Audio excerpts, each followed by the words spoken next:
इस छोटी सी वीडियो में हम सिर्फ ये डिस्कस करेंगे और मैं ये बताऊंगा कि मैंने यूएसडी कैड की बाय की ट्रेड क्यों ली।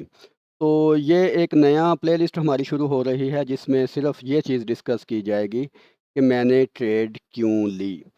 तो यहाँ पर यूएसडी कैड की मैंने बाय की ट्रेड ली और उस ट्रेड को लेने का जो मकसद था और जो इसके पीछे पर्पस था वो ये था कि नंबर एक, यूएसडी का यूएसडी कैड का जो डेली स्विंग स्ट्रक्चर था वो बाय की तरफ था और उसके बाद प्राइस यहाँ से नीचे की तरफ आई और इसने प्रीवियस स्ट्रक्चर को ब्रेक करके चोच बना दिया, प्राइस ने क्लोजिंग इसके नीचे दी। लेकिन टू कैंडल रिजेक्शन के रूल के मुताबिक यहाँ पर इस कैंडल को, अगली कैंडल को इस लो का फॉलो अप देना चाहिए था, जो कि उसने नहीं दिया और इसने पिछली कैंडल की लिक्विडिटी स्वीप करने के बाद ऊपर की तरफ क्लोजिंग दे दी। और ऊपर की तरफ जो मेन रेसिस्टेंस एरिया था वो हमारे पास सिर्फ ये रेसिस्टेंस एरिया था, जो कि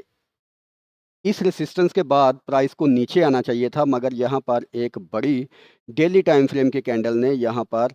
ऊपर की तरफ क्लोजिंग दी। इस फेयर वैल्यू गैप को इसने डिसरिस्पेक्ट किया और ये चीज़ हमको वाज़िया की कि इस एरिया तक अब यहाँ पर कोई भी रेसिस्टेंस नहीं है और प्राइस के ऊपर जाने की प्रोबेबिलिटी ज़्यादा है। और उसके बाद अगली कैंडल आई और आज की कैंडल ने बहुत बड़े मोमेंटम के साथ और हैवीली यहाँ पर ऊपर की तरफ जा रही थी और ऊपर कोई भी रेसिस्टेंस एरिया भी नहीं था, तो मैंने इसलिए ये ट्रेड एग्जीक्यूट कर दी और इसको मैंने 1 आवर टाइम फ्रेम पे एग्जीक्यूट किया। 1 आवर टाइम फ्रेम पे ये लास्ट 1 आवर की स्विंग थी और ये, क्योंकि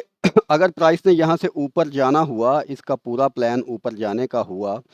तो प्राइस कभी भी